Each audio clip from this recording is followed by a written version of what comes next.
और उन्हीं त्रिवर्धन महाराज के जाकर के त्रिशंकु हुए। त्रिशंकु के ही जाकर के महाराज सत्यवादी राजा हरिश्चंद्र हुए। और इन्हें हरिश्चंद्र महाराज के घर में एक रानी है जिसका नाम है तारा, और एक पुत्र है जिसका नाम है रोहितास। याद रखना भैया, आज महाराज राजा सत्यवादी हरिश्चंद्र इतने दानी हैं कि जो भी इनके द्वार पर पहुंच जाता है कभी खाली हाथ नहीं आता, कभी विमुख होकर के कोई नहीं लौटता है। याद रखना मेरे भैया, हरिश्चंद्र इतने बड़े दानी हो गए कि जो भी जाता है वापस लौट आता है, लेकिन खाली हाथ नहीं आता है, कुछ ना कुछ लेकर के आता है। याद रखने की बात है। तो नीतवान भूपाल सुनो में हाल सुनो सब करी,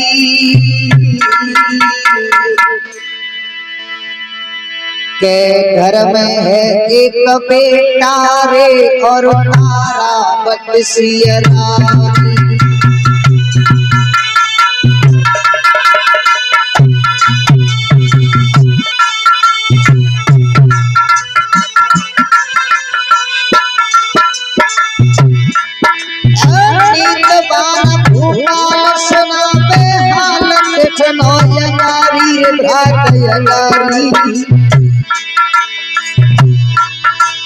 घर में है एक बेटा रे और तारा बदसियरा।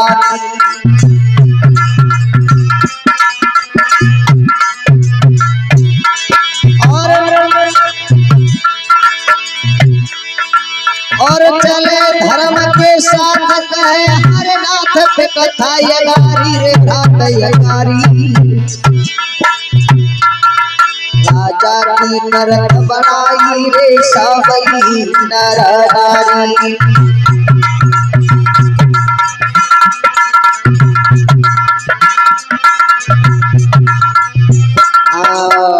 महाराज हरिश्चंद्र के द्वार पर जो भी पहुंच गया वो कभी खाली हाथ नहीं आता था।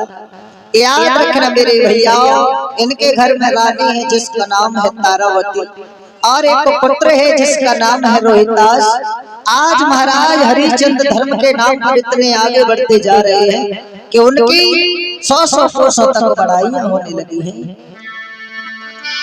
आरी 100 कोसन राजन रे तेरी उड़ रही है रे खसबोई।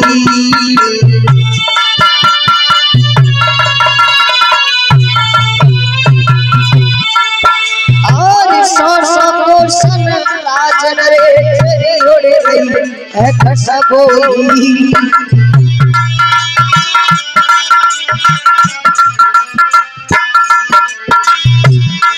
और हरिचंद्र सोता रे हरिचंद्र सो राजा रे जगत में ना है कोई।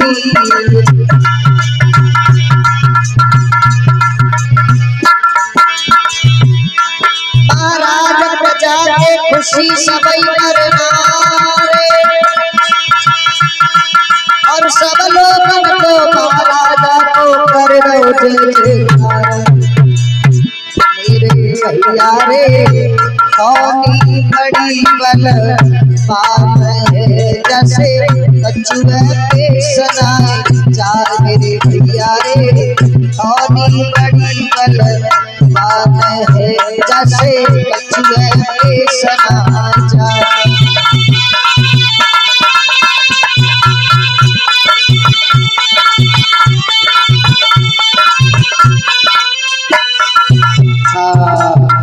याद रखना मेरे भैया, महाराज हरिश्चंद्र इतने बड़े दानी हैं जो द्वार पर आ गया वो कभी कभी हाथ नहीं गया।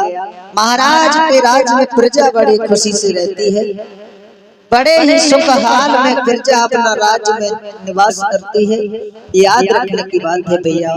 श्री सुखदेव जी महाराज कहने लगे, हे राजन परीक्षित, आगे क्या किया है।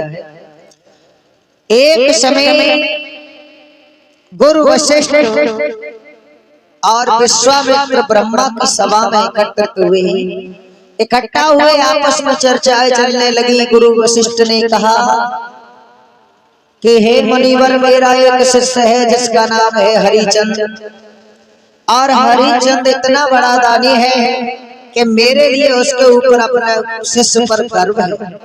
अरे वो इतना बड़ा दानी है, कोई द्वार पर पहुंच जाता है तो कभी खाली हाथ नहीं आता है। हरिचंद पर हमारा बहुत बड़ा निश्चय है और बहुत बड़ा हमको अभिमान है। गुरु विश्वामित्र कहने लगे, हे मुनिवर, तुम जिस पुत्र पर, जिस चेला पर और जिस शिष्य पर इतना बड़ा अहंकार करते हो, ये बात तुम्हारी ठीक नहीं है।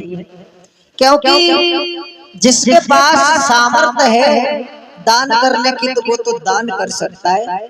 अरे जिसके पास नहीं है वो करे तब तो अहंकार करना ठीक है। और मुनि विश्वामित्र से वशिष्ठ जी बोले, सुनो मुनिवर, और क्या जवाब दिया है लला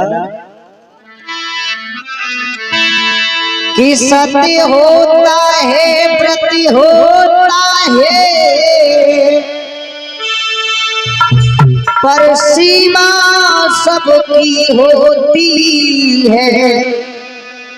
सावन भादों के दिन पाए के और नदिया भी बाहर बैठी है।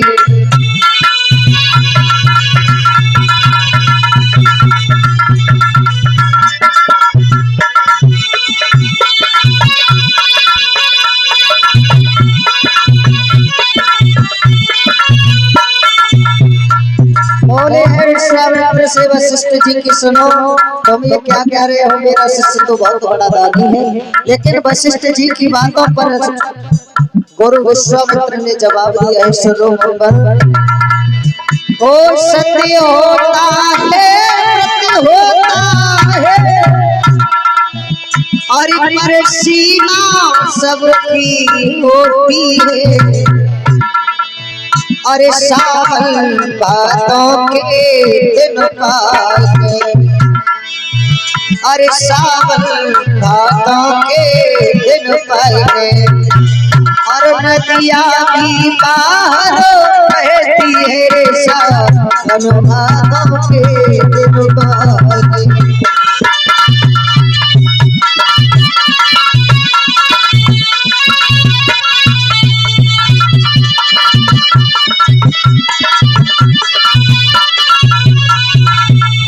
अरे बोले है, सुनो, सोना क्या खूब चमकता है,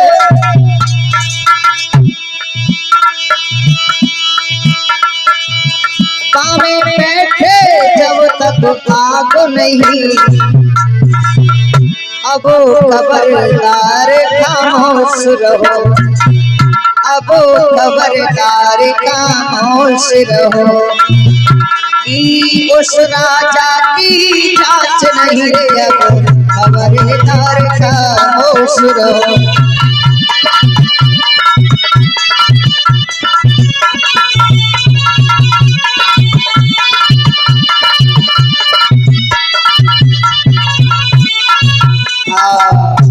महाराज गुरु विश्वामित्र ने कहा, हे मुनिवर, सत्य होता है, व्रत होता है, पर सीमा सबकी होती है।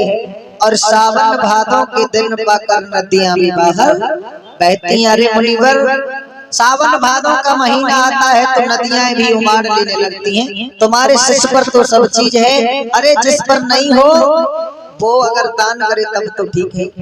दूसरी बात, ऐसे में कैसे मान लो, जब तक उसकी मैं जांच नहीं करूंगा तब तक कुछ नहीं हो सकता। याद रखना भैया।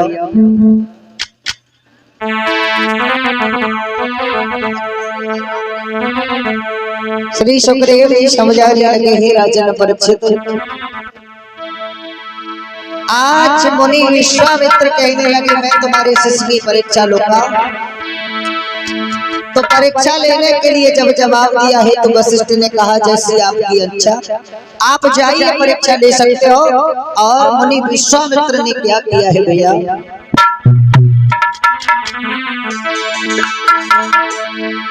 अरे लीने तब रूप बनाई,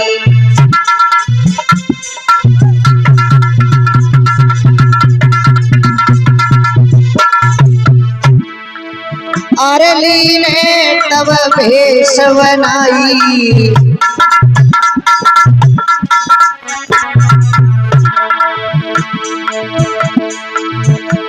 और पक्षी रूप तब लिए रे बनाई,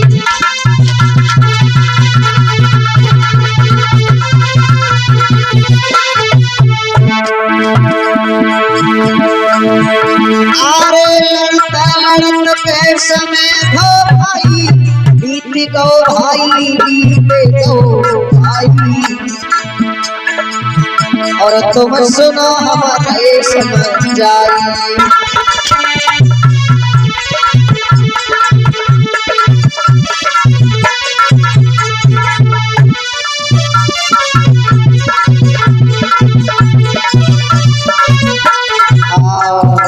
बोली गोविंद भगवान की जय। महाराज सुखदेव जी समझाते हैं राजन परीक्षित, एक दिन नहीं, 2 दिन नहीं, काफी समय गुजर गया, दोनों ऋषि वेश बदल बदल करके लड़ते रहे, लेकिन एक दूसरे से कोई कम नहीं पड़ता है। फिर उसके बाद में मुनि विश्वामित्र ने कहा, हे मुनिवर, अब मैं ऐसे नहीं मानूंगा, मैं तुम्हारे शिष्य की परीक्षा लूंगा। विश्वामित्र से मुनि वशिष्ठ ने कहा, कोई बात नहीं, आप जाइए और जाकर के मेरे शिष्य की परीक्षा ले लीजिए। मुनि विश्वामित्र ने क्या जवाब दिया कि ठीक है। आज मुनि विश्वामित्र ने मन में विचार किया है और एक शूकर का वेश बना दिया। और क्या हुआ ही लड़ा,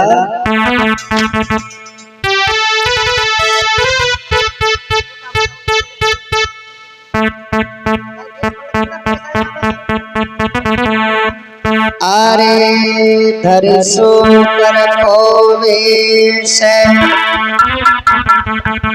मुनि जब बगिया और ताए,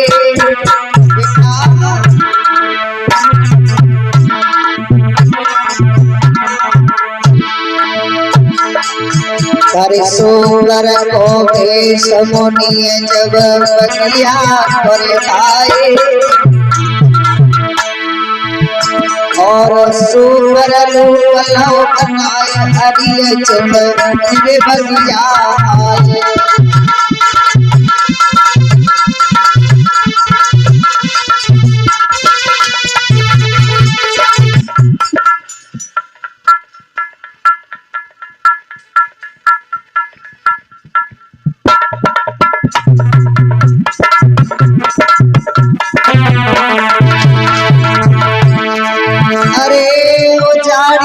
सवही फुलवारी,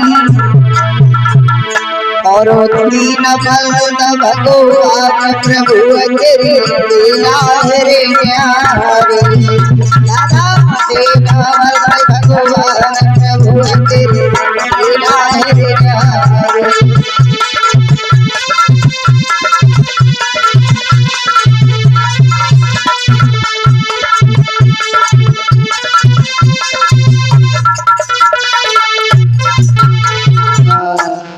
आज महाराज हरिचंद के बाग में शूकर का रूप बना करके मुनि विश्वामित्र और बाग में आ जाते हैं। पूरा बाग उजाड़ दिया।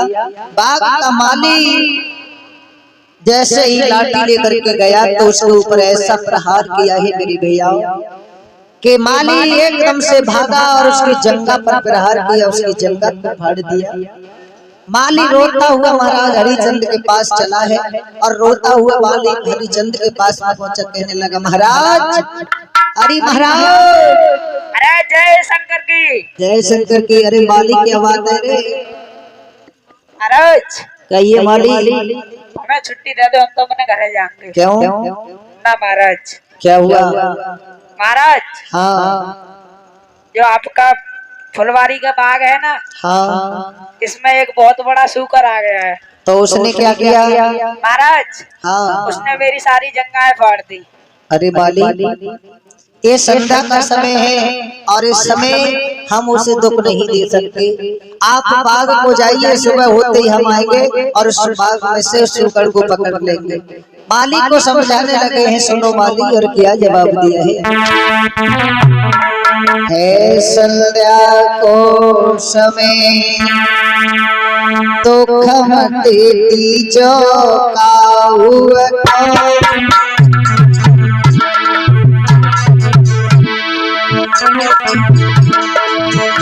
और दुश्मन आए जाए द्वार बैठना तैयार आगे।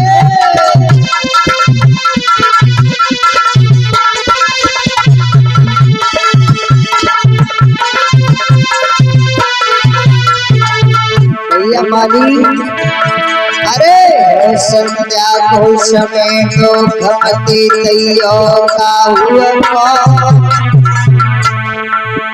और दुश्मन आ जाए द्वार बैठना तैयार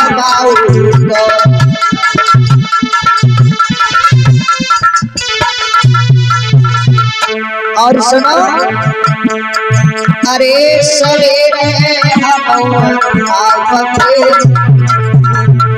और चौकर का घिरवाए पकड़ सो कर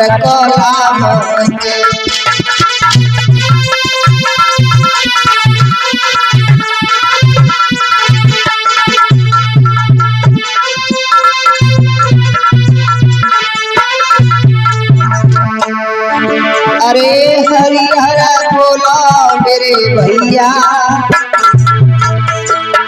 और बिना भजन भगवान डूब जाए अधवर रे भैया। बिना भजन भगवान डूब जाए अधवर रे भैया।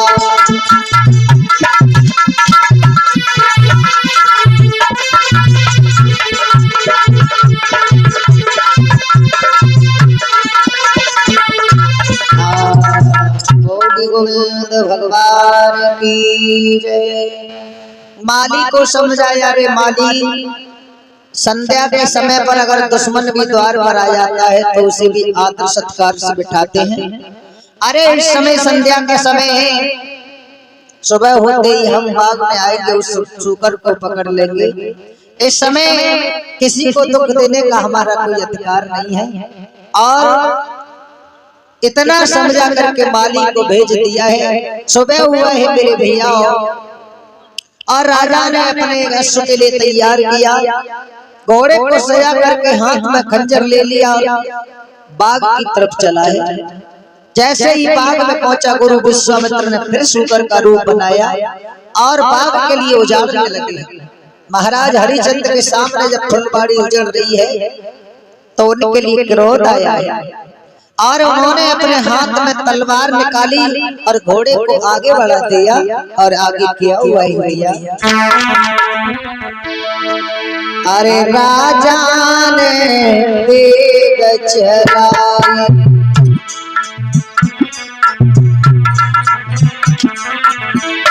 और अरे राजा ने तेग चलाई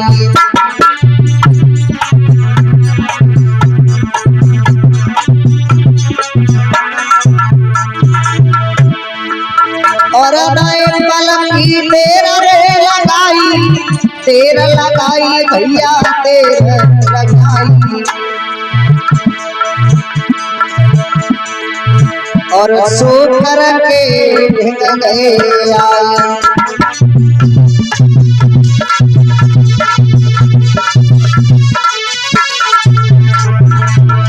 आरे तेरा हन के जैसे ही मारो और सुकर घूमरे परो और घुमाई के जब धूप ने तो घोड़ा के पीछे दौड़ा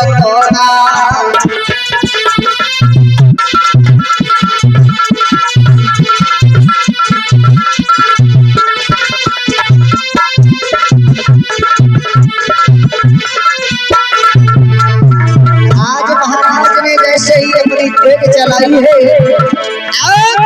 हुआ सूकर कहते तरे दिखाई, तब हुआ सूकर रे जमीन गहरा।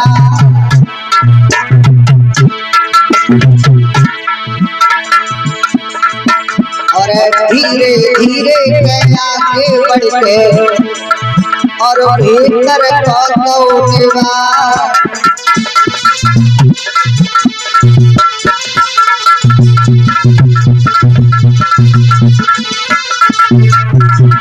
और देखो भूमि के जब राजा ने घोड़ा पीछे के दौरे दौड़ा।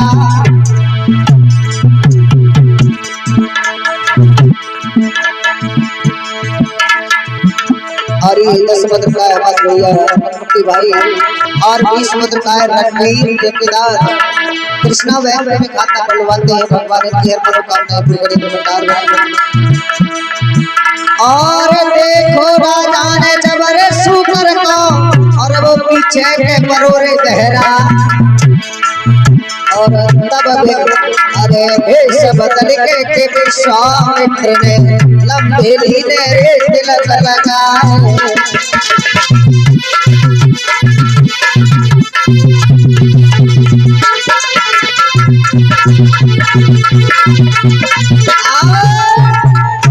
बोली गोविंद भगवान की जय। याद रखना, और भीतर के लिए ले जाते हैं सूकर के रूप में। जैसे ही बीचों बीच बाग में पहुंचे हैं, अपना रूप बदल लिया, साधु का रूप बना लिया। लंबे तिलक लगे, हाथ में लोटा सोटा लगा हुआ है, और सामने आ गए हरिचंद के। एकदम से हरिचंद महाराज कहने लगे प्रभु प्रणाम। विश्वामित्र जी ने कहा आइए, आप कौन हो? हरिचंद कहने लगे प्रभु संसार जानता है मुझे, आप नहीं जानते हो? मेरा नाम हरिचंद है। बताइए राजन, आप इस तरह से भयभीत क्यों हो?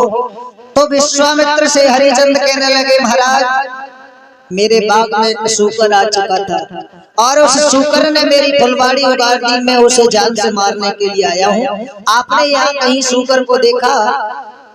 विश्वामित्र जी कहने लगे पागल हो गए हो? अरे राजन, मैं तो तेरा नाम सुन करके आया था, लेकिन तू तो दानी की चल रही है, तुझे अंदर तो बिल्कुल भी शीलता नहीं है। हरिचंद कहने लगे क्यों महाराज?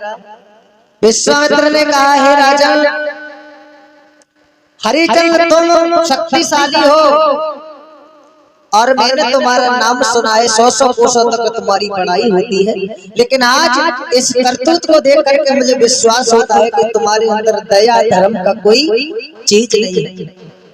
हरिचंद घोड़े से उतर आए, कहने लगे महाराज कहिए आप क्या कहना चाहते हो, आदेश दो। विश्वामित्र जी कहने लगे महाराज, राजन हम तो कुछ आस लेकर के आए थे, और तुम्हारे पास आकर के तो ये मालूम पड़ता है कि हमें आस की जगह निराश होकर के जाना पड़ेगा। हरिहर गंगा क्षेत्र में बैठकर व्यास नंदन श्री सुखदेव जी महाराज कहते हैं राजन परीक्षित। हरिचंद हाथ जोड़कर कहने लगे मुनिवर आप आदेश दे दीजिए, आप जो भी आदेश दोगे मैं तुम्हारा कार्य करने को तैयार हूँ। और हरिचंद से विश्वामित्र जी कहने लगे हे राजन, तो सोतानी भूप धर्म को रूप और नहीं कोई,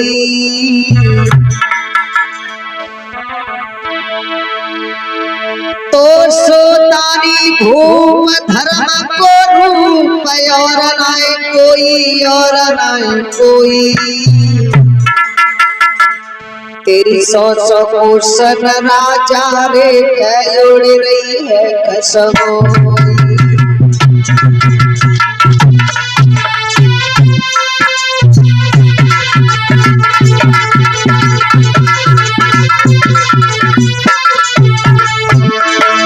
अरे उड़त खसमोई, उड़त खसमोई, उड़त खसमोई, उड़त खसमोई।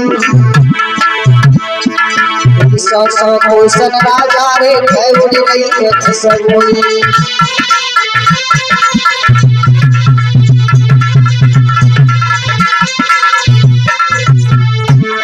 आई तनी सुन पे बात जोड़ तो हाथ में रख दे होई गए। जो मांगो महाराज रे दिए हम सोई, तुम जो मांगो महाराज रे दिए हम सोई।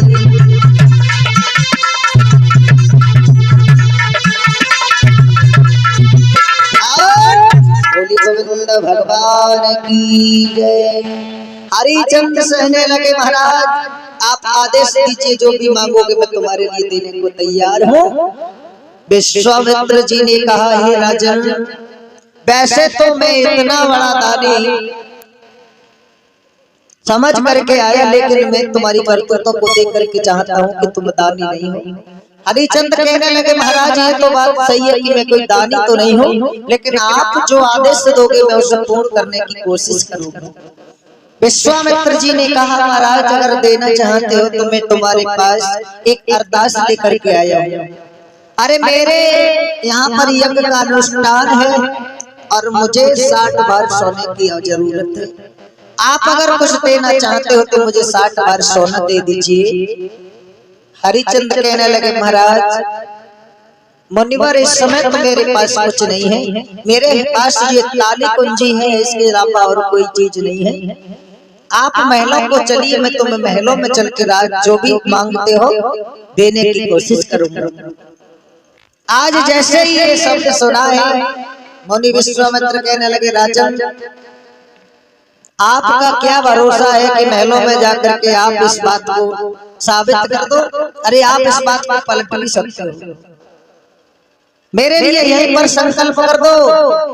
हरिचंद कहने लगे संकल्प देने को मेरे पास कुछ नहीं है। तो विश्वामित्र ने कहा राजन अरे तुम्हारे पास ये ताली कुंजी है, इसी का संकल्प दे दो और 60 बार सोना मेरा चल करके महलों में दे दो। आज जैसे ये शब्द सुना है हाथ में जल लिया और हरिचंद ने ताली कुंजी का संकल्प कर दिया। बोली गोविंद भगवान की जय। और कहा चलिए राजन महाराज 60 बार सोना मैं तुम्हें महलों में दूंगा। आज लेकर के मुनि विश्वामित्र को महाराज हरिचंद जैसे ही आए हैं और जाकर के जैसे ही महलों में बैठे हैं दरबार में जाकर के विश्वामित्र को बिठा दिया, उच्च आसन दिया है, बड़ा ही आदर सत्कार किया और अपने मंत्री के लिए आवाज देने लगे हैं। रे मंत्री क्या कहा है लला? राजा ने आज्ञा दे दी अरे मंत्री को सोना लाने के, तब सोच समझ कर मुनिवर ने हर कह दी बात ठिकाने की।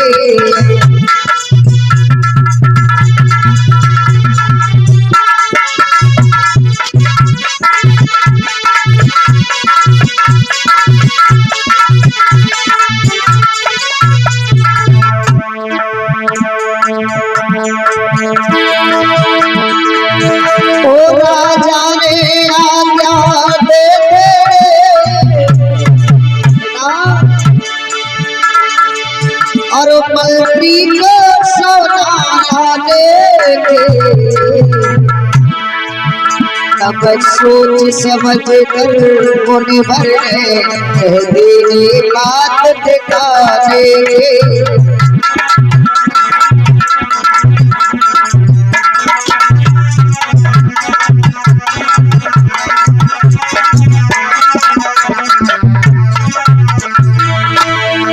एकदम से मुनि विश्वामित्र ने कहा हे राजन हे राजा होश ठिकाने ना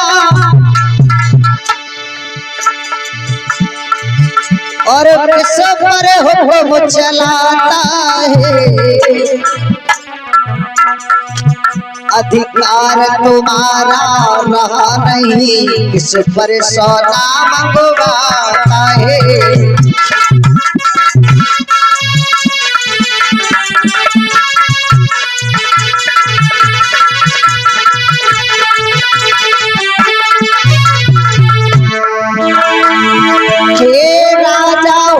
ठिकाने ना और किस पर हुक्म चलाता है, अधिकार तुम्हारा रहा नहीं, किस पर सोना मंगवाता है।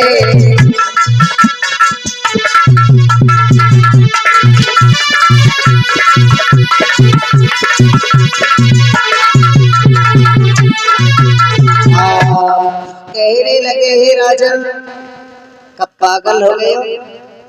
अरे तुम्हें ये नहीं पता कि ये किस पर आदेश दे रहे हो? रीति के अनुसार ये राजपाट सब मेरा हो चुका है। विश्वामित्र जैसे ही ये शब्द बोलते हैं तेज हरिचंद्र सोचने तो के लिए तालियां बजाएंगे सभी। अरे भजन भगवान का कर लो, जगत तो दिन का मेला है।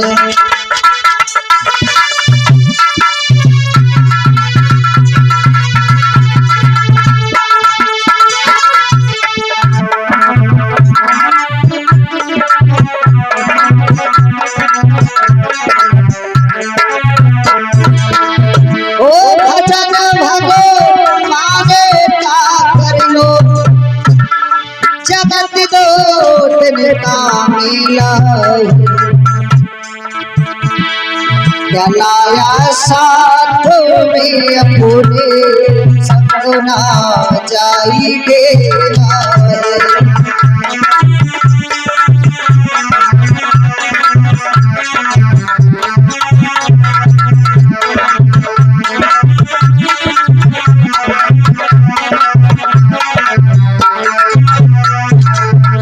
ओ जन्म ले जग में तू आया, नहीं था पासो कुछ तेरे,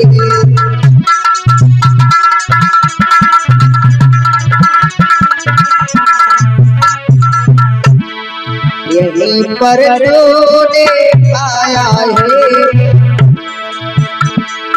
यहीं पर तूने पाया है, यहीं पर छोड़ी जाएगा।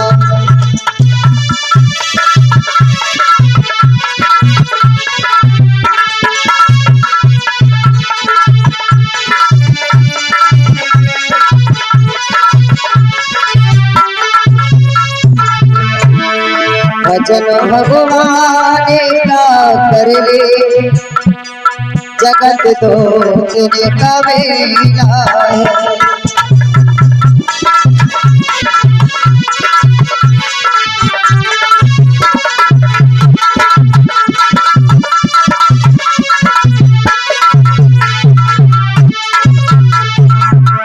ओ कमाई लाखों धन दौलत,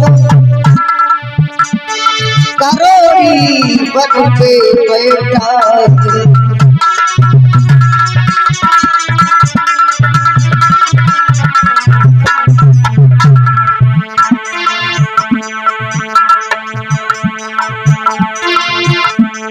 कमाई लाखों धन दौलत, करोड़ी बन के बैठा है। हरम के नासिका कुछ भी संग में जाई देना है।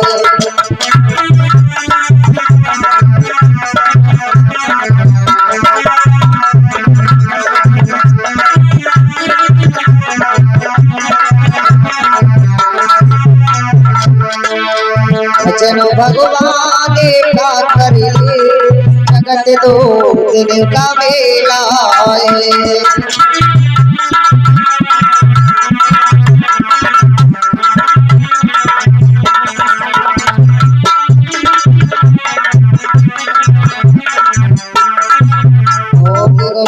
भगवान की जय।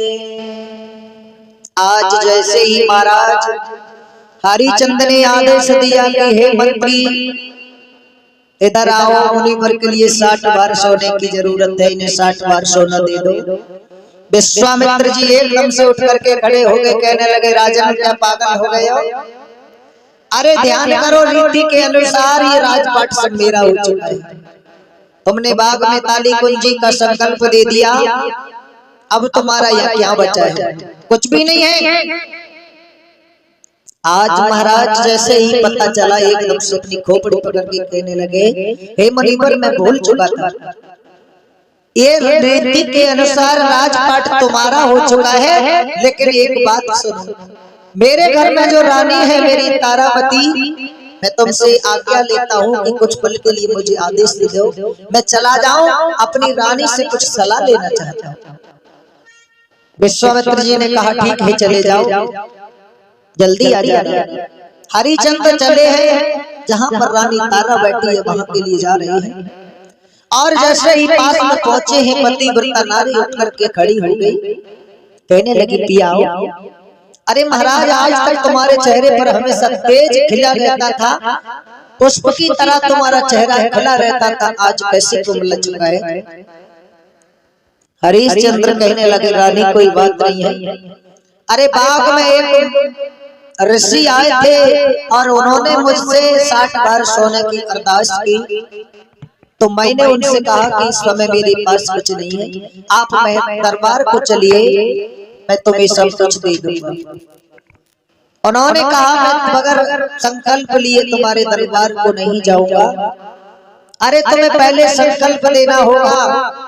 तो उन्होंने ताली कुंजी का संकल्प ले लिया और रीति के अनुसार ये राजपाट सब उनका हो गया। देखिए वो पतिव्रता नारी क्या जवाब देती है, कहने लगी पिया चिंता किस बात की करते हो, अरे ये राजपाट उनका है, उन्हें दे दिया कोई बात नहीं है, तुम चिंता ना करो, मेहनत मजदूरी करके मैं अपना गुजारा कर लूंगी, लेकिन पिया सत्य से मुख मत मोड़ना, सत्य मत छोड़े सूरमा, सत्य छोड़े पत जाए, सत्य की बानी लक्ष्मी कोई फिर मिलेगी आए। अरे पिया चिंता ना करो, सत्य को मत छोड़ना, अरे ये लक्ष्मी सत्य की बांधी पीछे पीछे घूमते, जब तुम सत्य नहीं छोड़ोगे तो ये तुम्हारे पीछे पीछे चली आएगी, चिंता ना करो। उनसे कह देना राजपाट उनका हो गया, लेकिन हमारे शरीर पर तो हमारा अधिकार है, हम अपने शरीर को बेच करके उनका कर्ज उतार करेंगे। उनसे कह देना कि हमें जहां चाहे वहां ले चल करके बेच लें और अपना 60 बार सोना उद्धार कर। श्री सुखदेव जी कहने लगे हे राजन परीक्षित, महाराज के दिल में एकदम से हर्ष हुआ, क्योंकि डूबते हुए इंसान के लिए तनिके का सहारा बहुत होता है। और हरिचंद्र के लिए देवता जितने भी थे सब छोड़ छोड़ कर जाने लगे।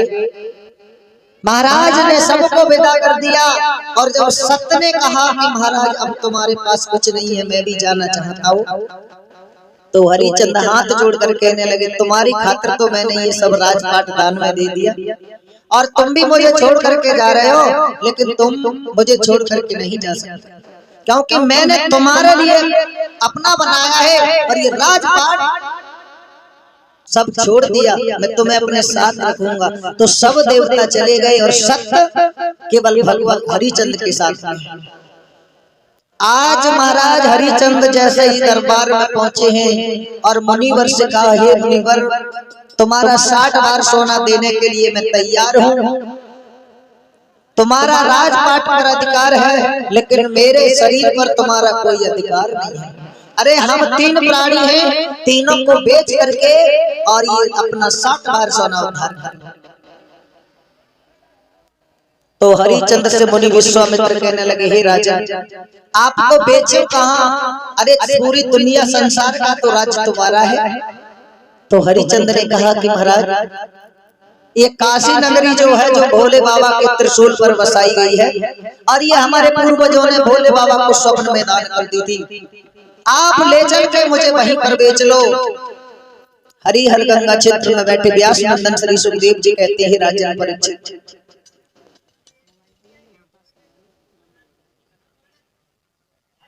आज जैसे ही सीताराम महाराज इधर आ जाओ आसन के ऊपर, अरे आ जाओ इधर ही आ जाओ, एक चौकी डलवा दो पंडित जी, इधर चौकी अच्छी नहीं लग रही।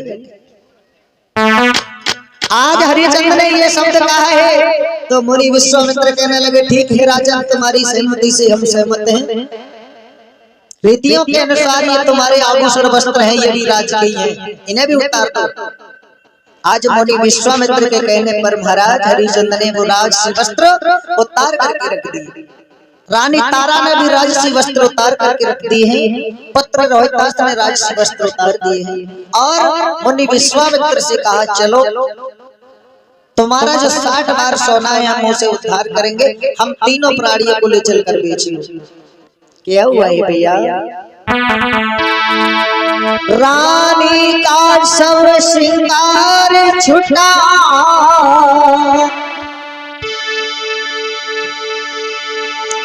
केवल मोटी एक साड़ी एक मोटी है, बेटा पर एक लंगोटी है, अरे राजा पर केवल धोती है।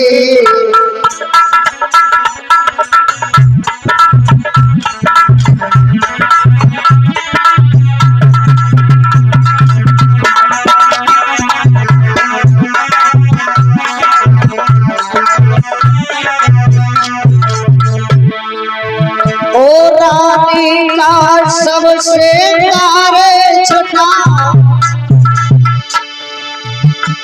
केवल मोटी एक साड़ी है, ओ रानी का सबसे प्यारे छटा, केवल साड़ी एक मोटी है, बेटा पर एक लंगोटी है, राजा पर केवल धोती है।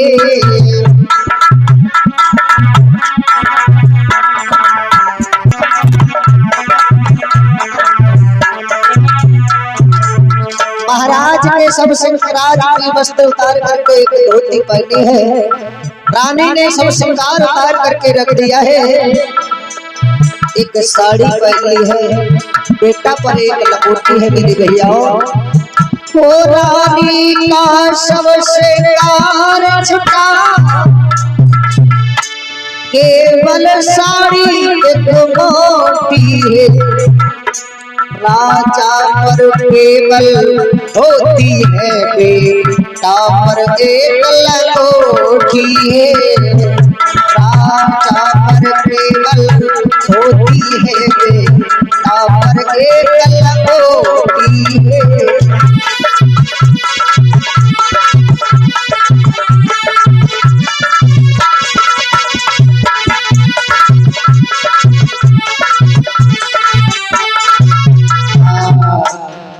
आज दोनों तीनों प्राणियों ने वो राजसी वस्त्र उतार करके रख दिए हैं और फकीरी वाले वस्त्र धारण कर लिए। हमारी किस्मत, तीनों प्राणी जाने को तैयार हुए। सब नगर निवासी रोने लगे, कहते हैं महाराज तुम हमें छोड़ करके मत जाओ, अरे हम तुम्हारे बगैर नहीं रह पाएंगे। हरिचंद कहने लगे भैया मैं आज तक तुम्हारा राजा था, आज के बाद मैं तुम्हारा राजा नहीं हूँ, तुम्हारा राजा तो कोई और हो चुका है। आज महाराज जाने को तैयार हुए हैं, प्रजा रोने लगी है और अपनी धम्मी माँ के लिए प्रणाम करते हैं कि हे माँ क्या जवाब दिया है। अब प्रणाम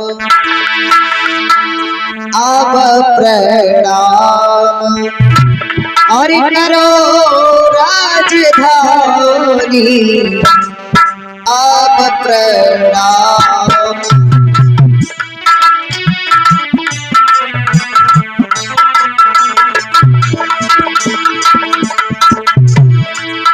ओ अब प्रणाम हो करो राजधानी, अब प्रणाम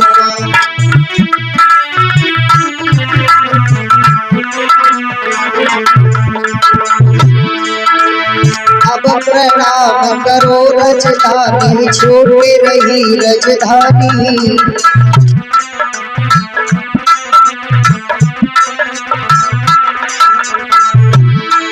और अब प्रणाम करो राजधानी, छूट रही राजधानी।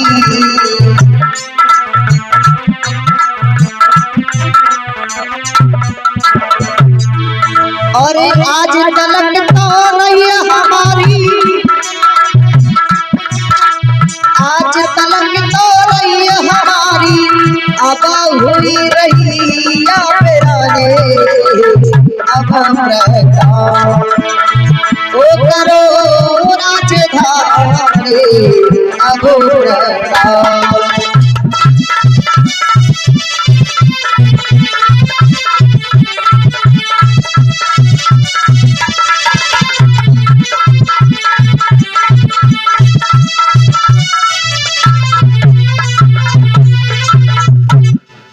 पृथ्वी माँ को प्रणाम किया, आज तक तू मेरी थी, आज तू पराई हो चुकी है, अब मैं तुझे छोड़ करके जाता हूँ, क्षमा कर देना। देखिए वो चक्रवर्ती राजा किस्मत ने साथ छोड़ा और फकीरी का वेश कर लिया है महाराज। किया हुआ ये लला खाना था अभिषेक राम का, और होना था अभिषेक राम का, तलबन को रघुवीर विधाता, अजब लिखी तकदीर विधाता, अजब लिखी तकदीर।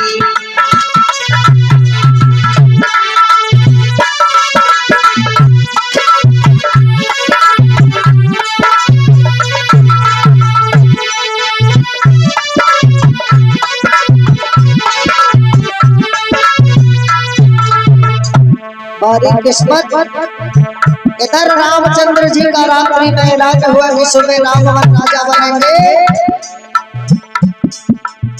महाराज जी रात्रि में ही किस्मत ने साथ छोड़ दिया, सुबह भगवान को वनवास जाना पड़ा। होना था अभिषेक राम का, तलबन को रघुवीर विधाता, अजब लिखी तकदीर विधाता, अजब लिखी तकदीर।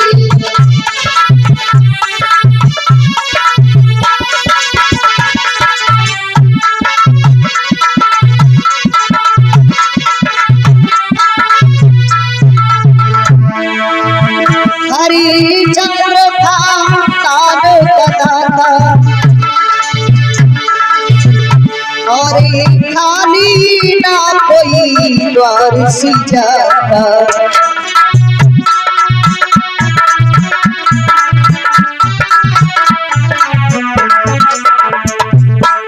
महाराज हरिचंद्र के द्वार पर जो भी याचक बन करके आ गया, कभी खाली हाथ नहीं गया, लेकिन हमारी किस्मत हरिचंद्र था तान कदाता, और खाली ना कोई द्वार से जाता, और तानी तानी को करने वाला आज खुद बन गया फकीर विधाता, अजब लिखी तकदीर विधाता, अजब लिखी तकदीर।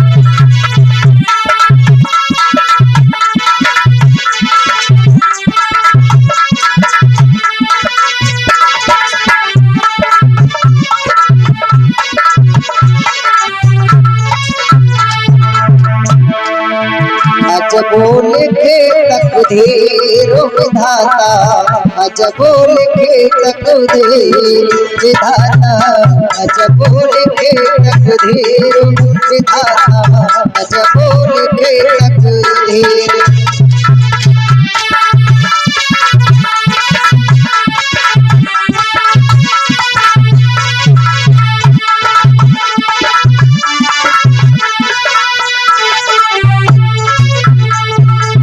बोली गोविंद भगवान की जय, बोली संत समाज की। बोली त्यागी जी महाराज की, बोली संतदास महाराज की।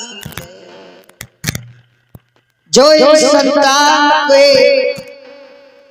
व्यक्तियों के लिए कभी भी किसी को निराश होकर के नहीं जाने दे देते, कोई महाराज हरिचंद आज स्वयं फकीरी का वेश धारण करके और काशी के लिए चले हैं।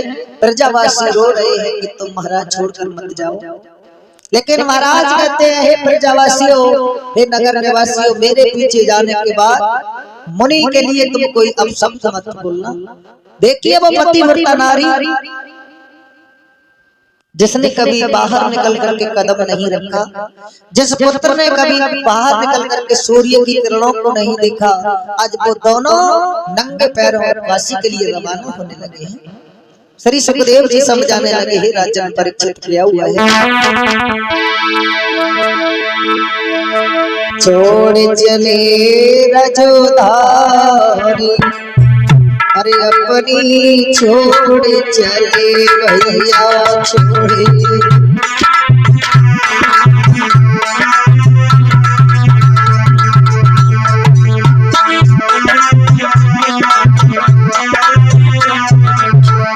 अरे छोड़ चले रजधारी, अपनी छोड़ चले आ छोड़े।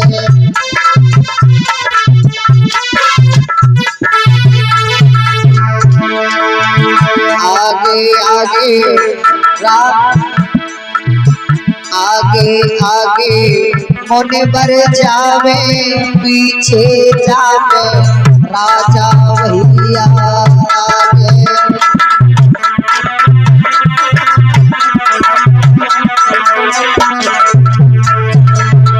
पीछे कमर रास चलत है, ताके पीछे रानी, छोड़ चले रजधारी, अपनी छोड़ चले भैया छोड़े।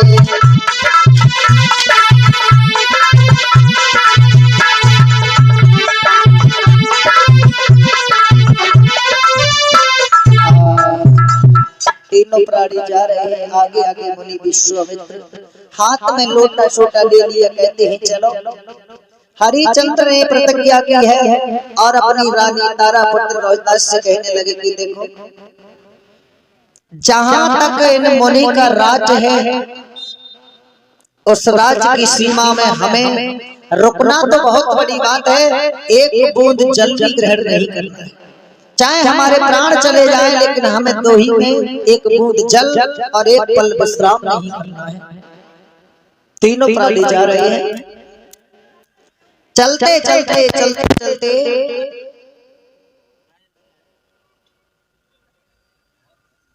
हरिचंद्र के पुत्र रोहिदास को ठोकर लगी है, जमीन पर गिर जाता है।